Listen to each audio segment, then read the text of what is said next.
Hello, everyone. Welcome to the family meeting. Glad to have all of you here. Let me know that you're watching. And we're going to get started. Oh, there's nobody here. See, nobody wants to talk about fun things today. All right. Well, we'll just get started here. What should we talk about first while we're waiting for? All right, one person's here. Ashley's here. All right, great. We've got some people watching. That's awesome. Hopefully the tech gods sent out the notification. Glad you're here, Jennifer. That's great. Okay, so Monique was going to come on today and do this with me, but the day did not quite go as planned. So she'll probably, I'll see if I can talk her into jumping on later. What'd you say? I said I'd see if I could talk you into jumping on later. Sure. All right. Okay, let's start off with while we're waiting for people to come in here.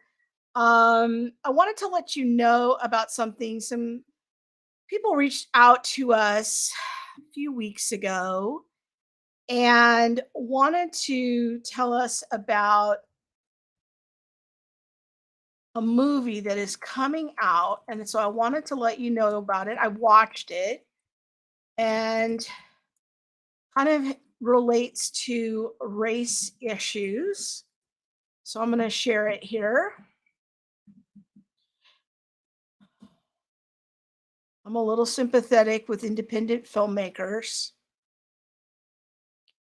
So here's the movie. It's called Between Mercy and Me. It's going to be in theaters for one night only on June the 20th.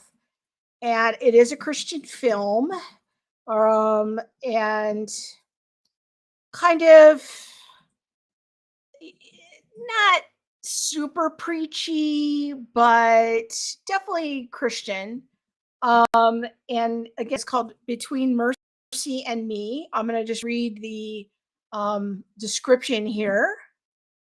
Oh, yeah, I have to turn on this extra thing. There we go. There, now you can see it.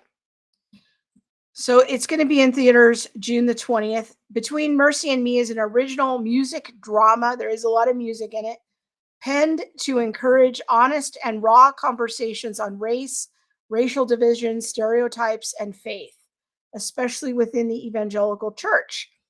As his community faces tragedy and gentrification, Hugo's pastor challenges him to produce new music to uplift the congregation.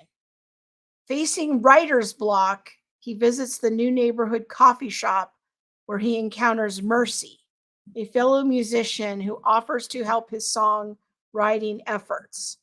As their relationship grows, they are surprised by the reactions from their communities, friends, and their own families. Hugo and Mercy are determined not to let hard conversations keep them from being together, but their relationship is rocked when a routine traffic stop causing them to come face to face with their own internal narratives and beliefs. Will they choose to be vulnerable with one another or move apart with hard hearts, affirming the very biases that they worked so hard to obliterate? So that is the story. So I've seen the movie. They sent me an advanced copy. I'm gonna see if I can play this trailer here. I'm growing weary in this silence. If our town were a song, what would we sound like? The city is screaming out. When peace is my desire, hand in my heart beats like a drum, like a drum. I'm Hugo. Mercy. So you play here? Yep, I lead worship full time. I really want my music to move people, but it just feels like it's going nowhere. Brother Hugo, people are discouraged and weary. Some churches, they want our culture, but not our people. And in other churches, they want our people, but they definitely don't want our culture. I don't know, maybe I can help. I mean, how wide can our doors really be if there's only one color in the seats? I'm overflowing from the inside. So we're putting on a fundraiser. It's gonna be like live music, the whole thing. You ready to do this? Let's do this. I always heard that God had this amazing call over my life.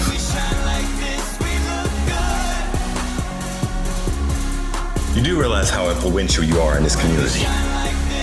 Just choose carefully. The message of Christ is reconciliation. Our silence speaks volumes. Is everything okay tonight? Yeah. What's it gonna take for you to realize the whole world isn't against you? How about not letting my words fall on deaf ears when I speak about the things that I experience every single day? God hardwired us for unity. Unity is like music to God's ears. May God give us the strength and the courage to keep moving forward. I'm hopeful. I still believe in us.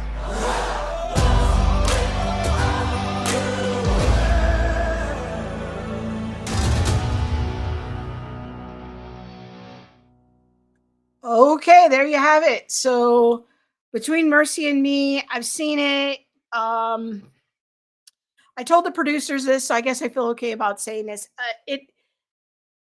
I really appreciate an independent filmmaker. And making a film is hard. Like I know a thing or three about independent filmmaking. It is hard. It's hard to get it financed and to get it made and have, all the recruiting, all the talent. So I really am sympathetic with how much of an achievement this filmmaker has done in doing this film.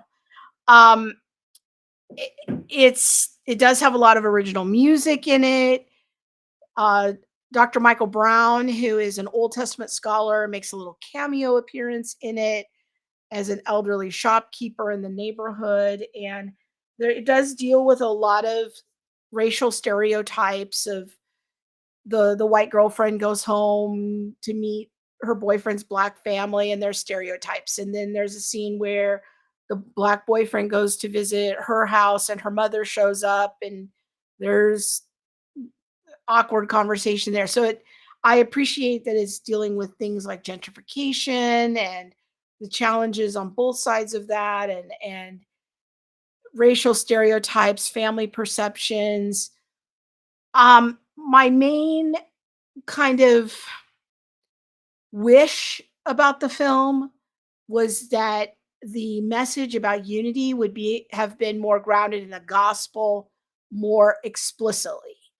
I felt like it was sort of kind of implicitly, covertly in the background, but it didn't for me, it didn't solidly ground the idea of unity in the gospel.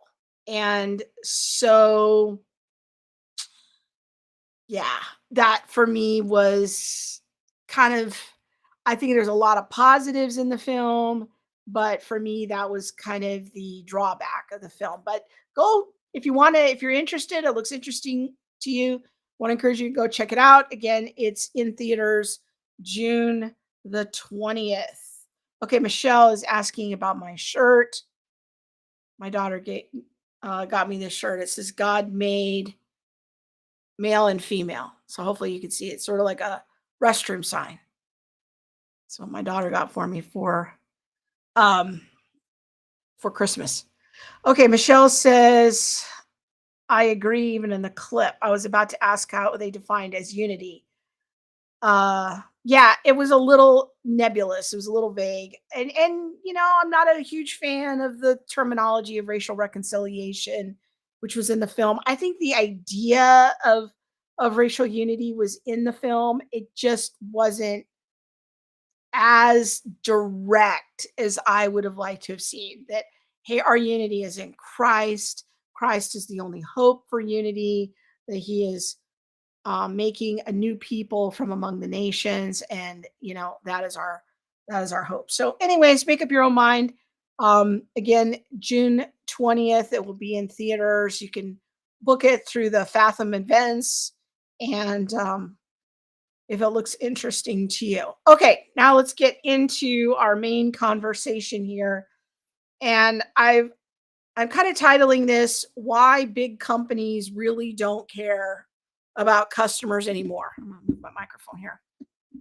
So last week on the family meeting, Monique and Kevin kind of weighed in on the whole boycott conversation and all the boycotts, and I just have a completely different take on it. And so I wanted to offer my point of view on the whole boycotting things, and uh, just talk about that a little bit. And recall with me the good old days. It's easy if you try. Remember the good old days where the main thing that we wanted in a product or a service is good customer service, and we wanted a product that worked. Like, do you remember that? Remember when buying things wasn't all about your political point of view? Raise your hand if you remember those days. Yeah. So like you go to the fast food restaurants, and really all I want is a good chicken sandwich. This is what I am trying to be up to here. If I go to the shop, really what I want is I want to buy some clothes, or I want to buy some makeup. Like, this is all I am trying to be up to when I'm going to the shop, right?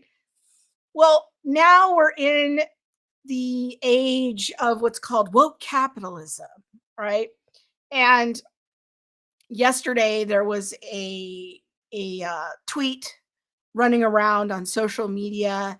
It looks like now maybe it might have been a trolling thing, so I'm not going to show it. But there was this big controversy of whether or not Bud Light was doubling down on its sponsorship of LGBT issues, and sponsoring a family friendly drag show in Flagstaff, Arizona. And that was all over social media yesterday. And now it looks like it may have been a joke, but the idea of it is still there. That um, what is the prospect of long-term change from these companies, given uh, that they're losing money? That, like, how effective are these boycotts, and will these boycotts be effective in the long term? Maybe they're having some short term losses as a result of these boycotts, but will that be sustainable? And I have my questions about this. I am actually not hopeful that these boycotts will really make a difference. Now, I'm not saying, if you want to boycott, that's fine. You do you. That's, to me, that is an issue of um conscience. And so you got to sort that out yourself. Um but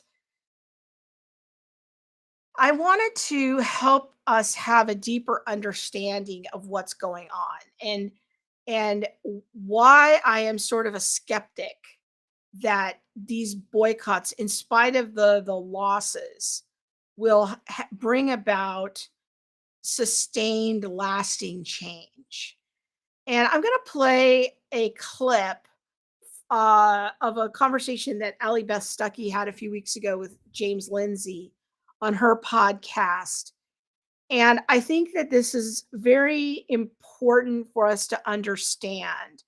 And he's going to be explaining why all of these big companies are platforming trans people. Like, why is it that all of a sudden this guy who sort of seems to be impersonating a 12-year-old girl is endorsing tampons and selling sports bras and beer? Like, I don't understand what is happening. Many people feel like, why is this guy everywhere all of a sudden?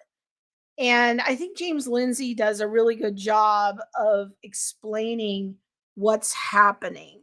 So I'm going to play this clip, and then we'll come back and discuss it.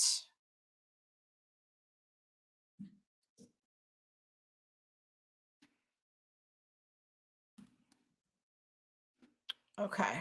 Just as soon as I sort myself out here. Okay, here it is.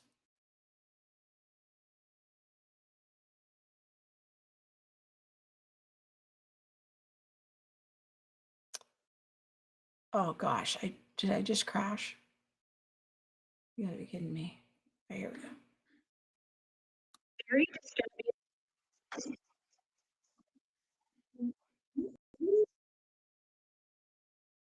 Reason.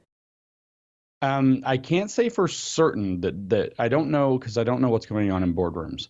For absolute certain that Dylan Mulvaney himself is this, but it's probably the case. There is a score called the Corporate Equality Index. It's published by the Human Rights Campaign, which used to be a allegedly gay civil rights advocacy group. It started to receive a lot of money from the Open Society Foundation in the late 2000s, Which is George Soros's 2007, 8. organization, for That's people who don't know. Soros's. Mhm. That's right. So it started to receive large, like $25+ million grants in the late 2000s. And their focus is almost entirely just trans stuff now, under the umbrella of LGBTQ+. And they have this scoring index that they've been using since 2002 called the Corporate Equality Index. And you get scored as a corporation. There's also one that's called a Municipal Equality Index that scores like, public utilities and even city councils and things like that. But you have to sign up to be a part of it. Some, 1,500 corporations in the United States have signed up for the Human Rights Campaign CEI scoring scheme.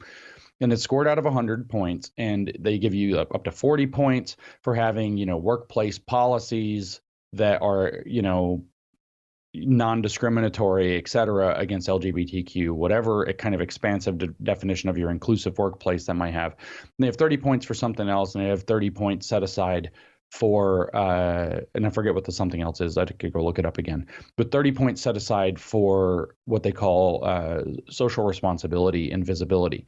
And this is where the Mulvaney situation probably lands, is that they are giving up to 30 points for making displays to make trans or queer or even just LGBT, whatever the whole thing, gay or whatever, to make that more visible in society. So that's going to be like ad campaigns and stuff. And this is why you're going to be likely to see somebody like Dylan Mulvaney being a brand ambassador is likely to raise that score.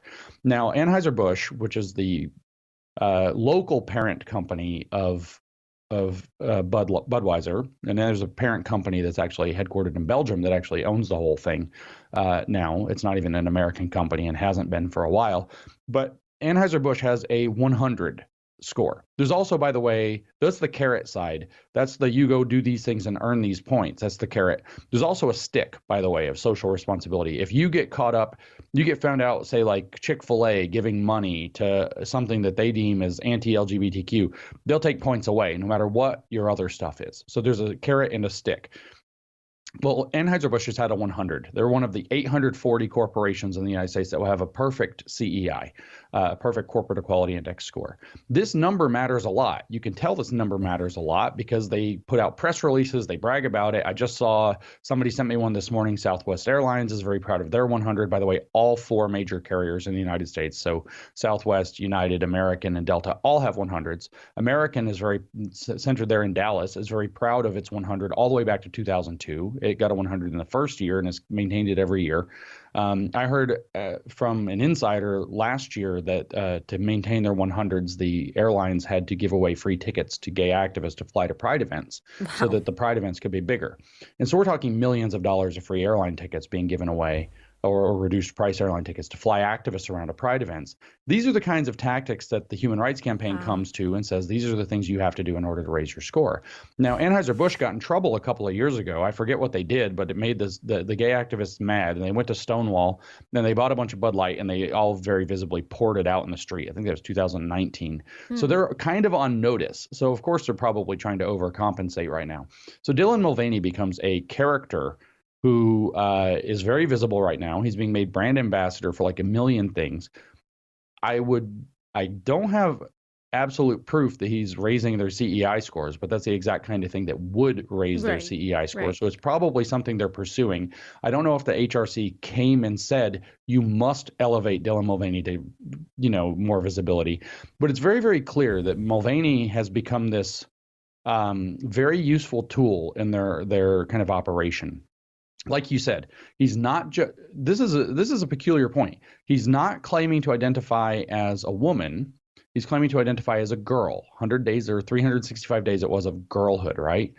And he's very obviously acts like a fool that is prepubescent. His interpretation of a prepubescent, like, I don't know if it's 12, I don't know if it's supposed to be 5-year-old girl, but at the same time he tries to portray himself as the reincarnation of Audrey Hepburn. So you have this blurring of girlhood and womanhood at the same time as it's actually a 28-year-old gay man who's obviously flamboyant and out of control and loves attention.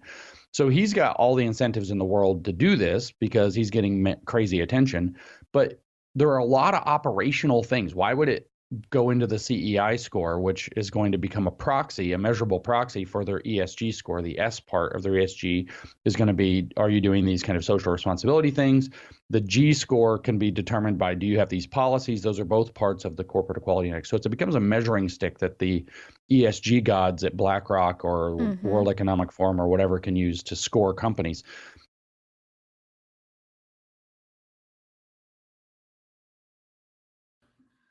Okay, that's the gist of it. So what we have to understand here is that this is not actually about Pride Month.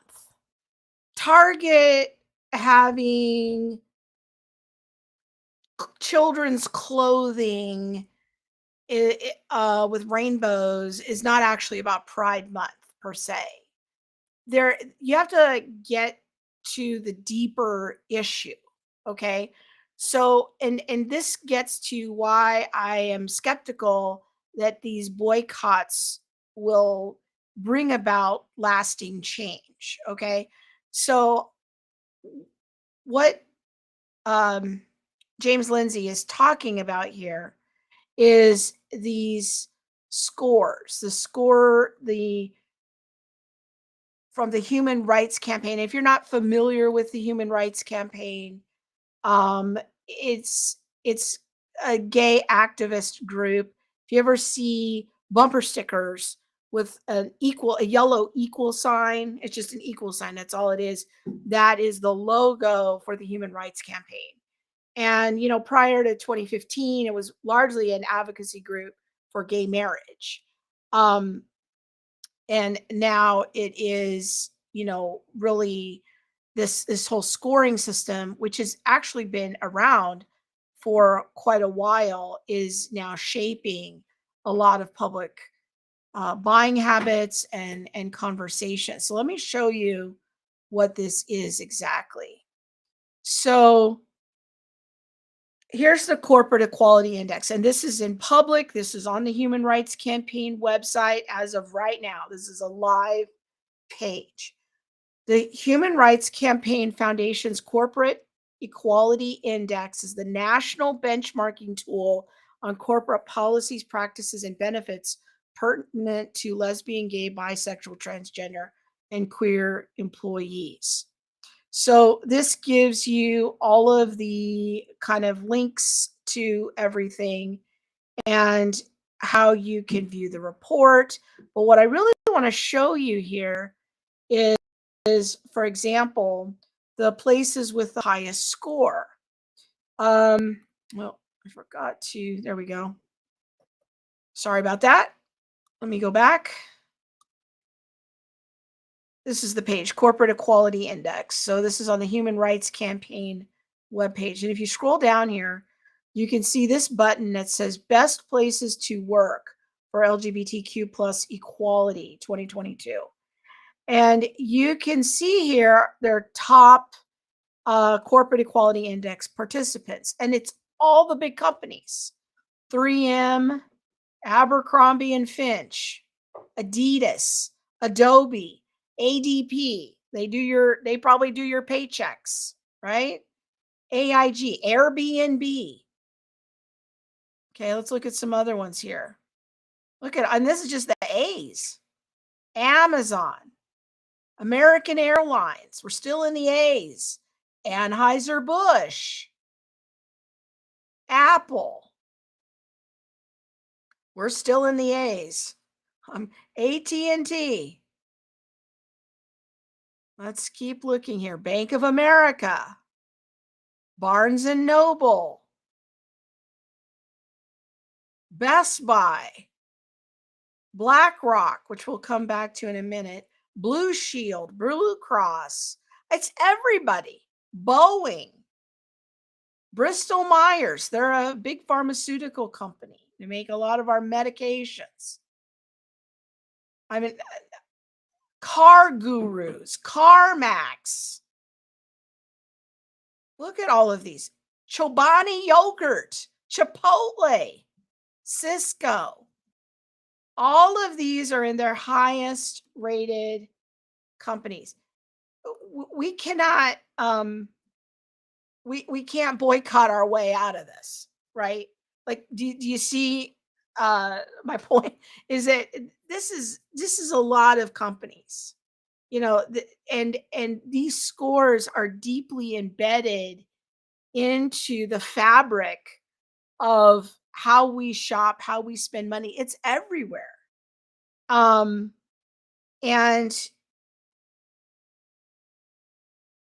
let me show you the scoring criteria that James Lindsay is talking about so that you understand it a bit better here. Let me show you this page.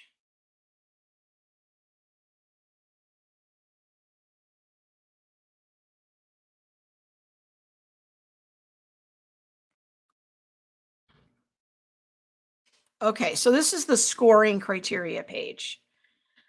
And this is how they use, let's see, this is a healthcare equality index. Their scoring criteria was announced in 2015 and implemented in 2016. So here's how you score. Then this is again for the healthcare profession. Non-discrimination in staff training, up to 40 points. So they can earn 40 points by doing something positive. This is what James Lindsay calls the carrot. The non-discrimination and staff training criteria represents policies and practices that are considered foundational to LGBTQ patient-centered care. Let me make it a little bit bigger for you. And encompasses what was previously considered the 4 leader criteria. All right. So here's some of the policies you have to implement. You can earn 10 points if you have an LGBTQ plus inclusive patient non-discrimination policy. Well, how do I get this policy? I must include, if I'm a hospital or doctor, the term sexual orientation and gender identity and expression, or gender identity.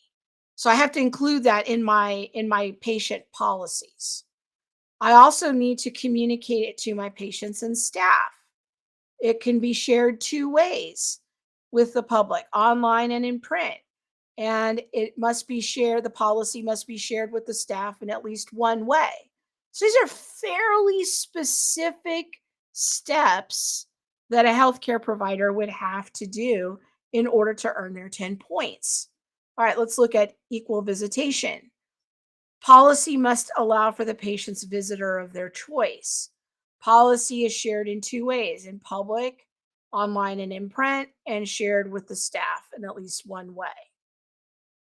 Employment non-discrimination. They must have an LGBTQ plus inclusive employment discrimination policy. You need to have this wording. It must be shared properly. You must have staff training. So here's all the things that you must do. If you have up to 500 staff members, you have to complete 25 hours of ongoing training related to LGBTQ policies or topics. If you have 500 or more staff members, you must complete 50 hours of ongoing training. Number 2, you can earn up to 30 points on patient services and support. So what does that mean? There's all of these. You need to have HIV specific services. You need to have LGBTQ specific clinical services. All of these things, you make sure that this says something on your website. You have to have a health and education brochure. You must have in your new hire training facility a particular non-discrimination policy that includes sexual orientation. So if you go through all these hoops, then you can earn your 10 points. Okay. So then there's employee benefits and policies, patient and community engagement. That's how you earn points. But then here's the stick part of it is points can be deducted. You can lose 25 points. This section focuses on known activity that would undermine LGBTQ equality plus equality or patient care. So major deduction. If it comes to the attention of the Human Rights Foundation, these offenses include revoking the policies or having policies in place and or engaging in proven practices that are contrary to our positions, okay? Minor deduction of 5 points if the facility follows a religious directive or has a policy in place that prevents them from providing medically necessary treatment. So anyways, you can go on the website on the look up Human Equality Index. You can look up the medical one, which is the one that we were looking at their scoring criteria and all of that. Now, keeping in mind that all of those companies that we saw earlier have perfect 100 scores. Okay. So they have perfect scores of 100. They want to keep those scores because for them, that's like, hey, we're good with customer service. That means that they are being seen as a socially responsible company. But more than that is that these scores are tied to bank loans and being able to potentially expand your store, maybe getting government grants. There's also a municipality equality index for cities. Now, let me show you that really quick here. So you can go and you can look up your city and how it is scored.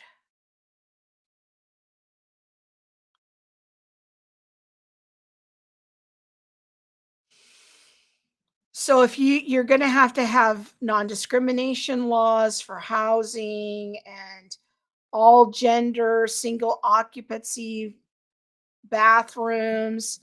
You have to protect youth from conversion therapy, whatever that means, or however that's defined.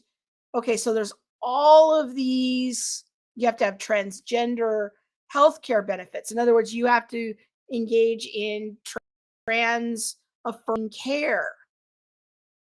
Okay, you've got to have all of these things. Inclusive workplace, domestic partner benefits.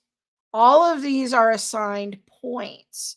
You have to have an LGBTQ plus liaison in the city executive's office. That's worth 5 points. So let's take a look here at the cities. You can look up. Let's see here. I want to show you the cities.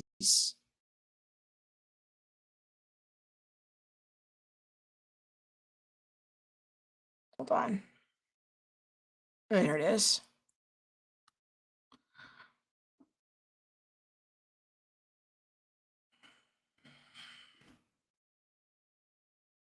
See your city scores. So for you, let's see how Birmingham is. Let's see what their score is. They've got a score of 100. And you can download this beautiful little, oh, here, let me show it to you. Let me show it to you. It's in a different tab.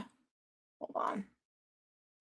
So here's the score for Birmingham, Alabama. You can see that they have a perfect 100 final score. You can download this beautiful PDF and it'll tell you your city's score. So you can go on the website and look up your city and understand where it ranks. So Alaska is every state in the union. You can go through here. Not every city, though, is going to get that perfect score. All right. But imagine for a second, if you will, that you have a city that really wants to have a 100. They might give preferences to allow businesses to set up that also have that 100 score. So if you're going to build a new Chipotle in a town, you might only get that building permit or that business permit based on your human equality index score, right?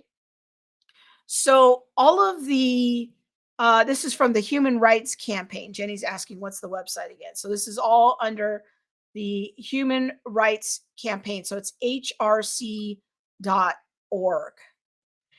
But you're going to have to get basic approval for your business loans, for your insurance, potentially to get building permits. All of this is predicated on this kind of quiet underlying system. And so what you have to understand is this is way beyond putting rainbow shirts in Target. Okay? This is all interconnected with a giant system that has been put in place as a network of interlocking systems between this that has been created by the Human Rights Campaign to favor those businesses and cities which comply with these standards.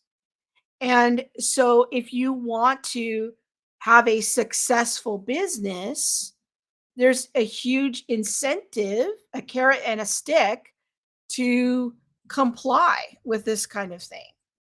I think that understanding this social credit system and how it's being tied to our money. This is what I really want you to understand here, is that this is all quite intentional.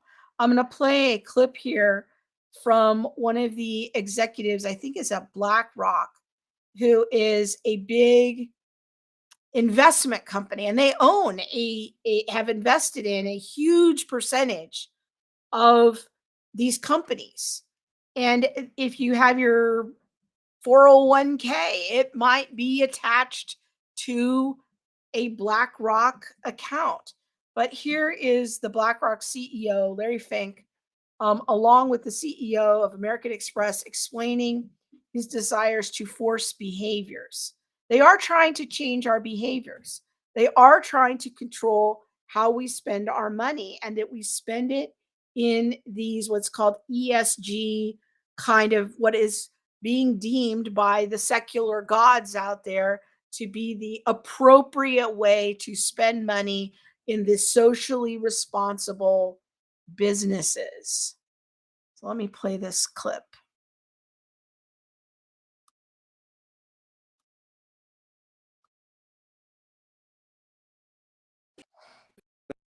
You now make a point of that's an investment criteria for you. Well, behaviors are going to have to change, and this is one thing we're asking companies. You have to force behaviors, and at BlackRock we are forcing behaviors. 54% of the incoming class are women. We added 4 more points in terms of diverse employment this year. And what we're doing internally is, if you don't achieve these levels of impact, your compensation could be impacted. Okay, we're doing the same thing. And so it's just you have to force behaviors, and if you don't force behaviors, whether it's gender or race or just any way you want to say the composition of your team, you're going to be impacted. And that's not recruiting, it is development, as Ken said.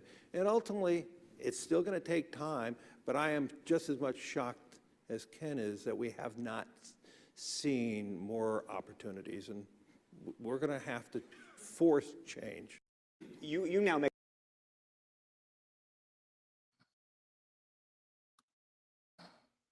I'm not sure how it gets any more clear than that. That they want to force change, and they want to normalize.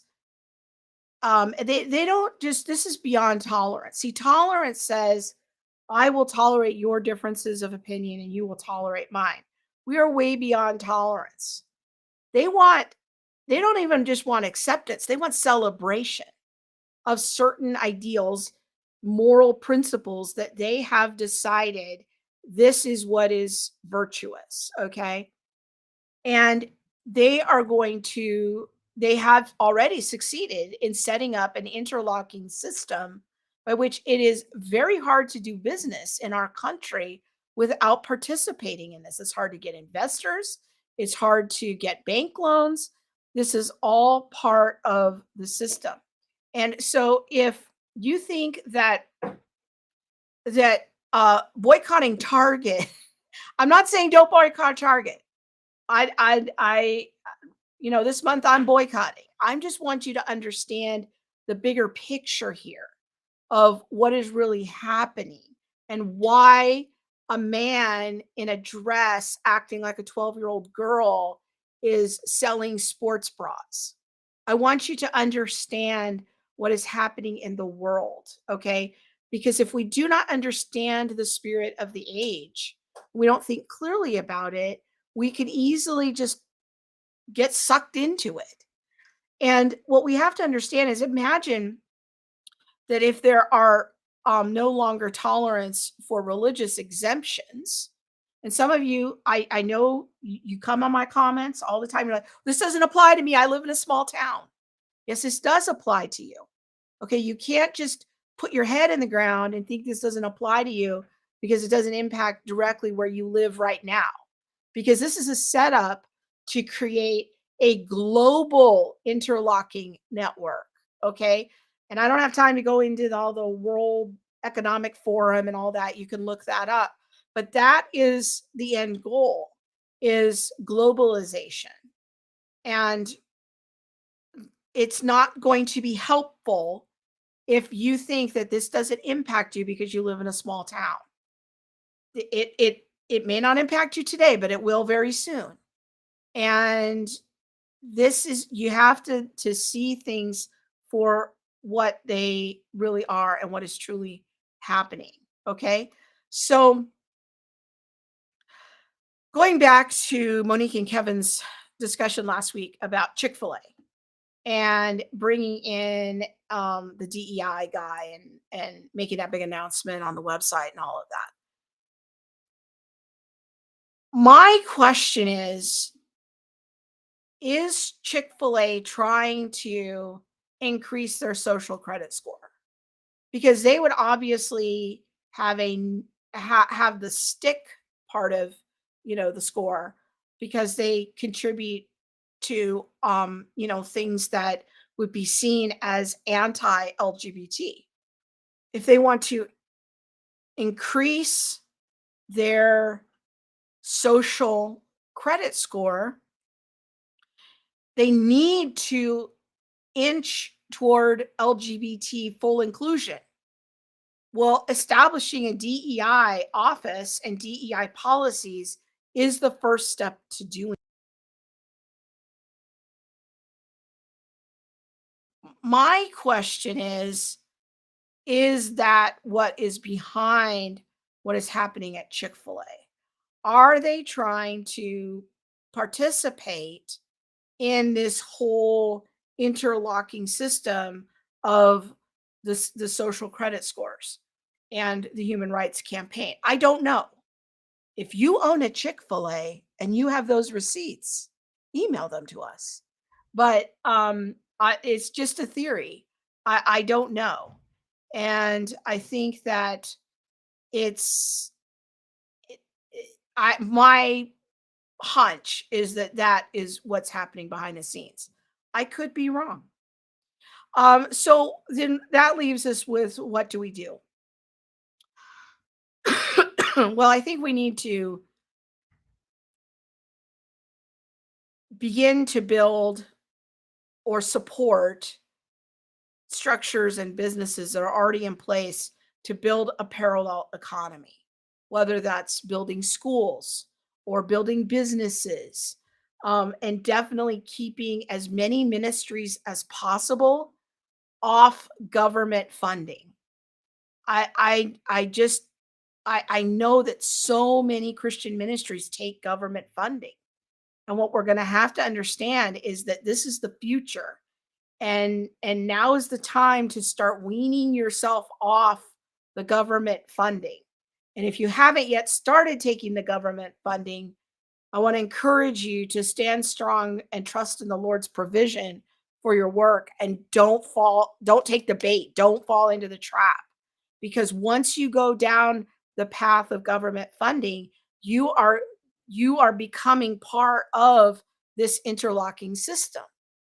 And so I think that the first thing we have to do is build and support an economy and businesses and schools and institutions that do not participate in these kinds of scoring systems. And I'm just going to share one example here, of one example of one group that is trying to do that. And I'm going to talk about pros and cons of this. Is the Public Square app, and it's called Public SQ in the App Store. And what it is an app that you can put on your mobile device, and I'll talk more about that in a minute. But this is businesses. They're not necessarily all Christian businesses, but they're businesses that have kind of made a commitment, as far as I can understand, to not participate in the social credit score thing. These are independent entrepreneurs and businesses. So you can look at companies and products on the national level. You can buy coffee, you can buy your gold, you can buy beauty products, you can buy makeup, you can buy lotion, you can buy stuff for your pet. There's a lot of things. You can buy supplements, vitamins, and all of that kind of thing. Okay. But you can also go on here and find your area. You click on the Near Me button and you can type in your area, your business, and where you are, and it'll show you a map of the local car mechanics or a mobile detailing business or that kind of a thing, of people that are on the Public SQ app. And so those are businesses that you can choose to shop more locally. And it's like, "Oh, this is going to take time. I'd rather just run to Target."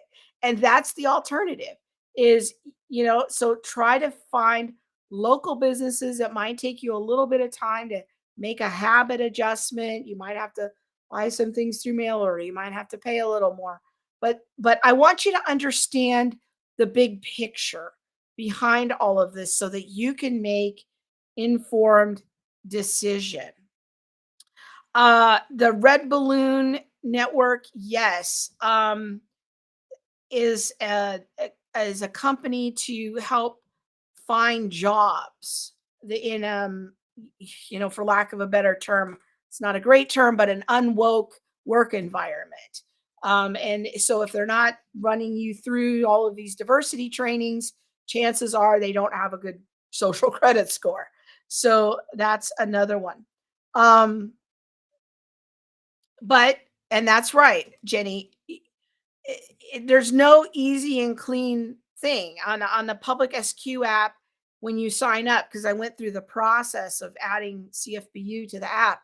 They have you kind of click on this little commitment that you will try as much as you can to shop local and buy American made products, but nothing is perfectly clean. You're still going to have manufacturers that are corrupt and transport systems. And so there's no way to get probably to get completely outside of the social credit score system. But at least if we can maybe start chipping away at it rather than just letting it run rampant, like how can we at least start to provide an interruption to it to turn this back? Um, I think that that's at least worth considering and a worthy goal. But this affects our banking and our investing, and as you saw at the very beginning, like there's hundreds and hundreds of companies. And so anyways, I hope you found this helpful. Um, I think that it's I'm not trying to engage in a bunch of fear mongering, but I'm hoping this is equipping so that you can make a good decision for what you want to do and just understand the bigger picture of what is happening and thinking then carefully about, do I want to participate in the boycotts, or what's the real issue here? Is it, oh, maybe I just want to think about when I buy this item at Target, maybe I'm going to start buying it from this other place and supporting a local business or that sort of a thing. So we have to start somewhere. That's right, Jenny. We have to start somewhere. And it's not a perfect solution, but it's at least a start. So you can check out the Public SQ app. The one thing I really don't like about it, and I've written to them multiple times. So if you want to write to them too, maybe it will help. To me, the app would be much more enjoyable and functional to use if they didn't force me to log in every single time I wanted to use it. I want to love the app, and I would love for them to be a sponsor on our show, but the platform is still growing, and I really hope that they will eliminate, once you have an account, you don't have to keep logging in every single time. That's really my only complaint about the app. It's a growing network, and I commend them for what they're trying to do, and I get the vision, and I support the vision. And we have to start somewhere. So hope you found it helpful. Please share this with a friend and help them understand the bigger picture. Maybe another time, Monique can do a little rant about the World Economic Forum. But we will see you soon. Take care. Goodbye.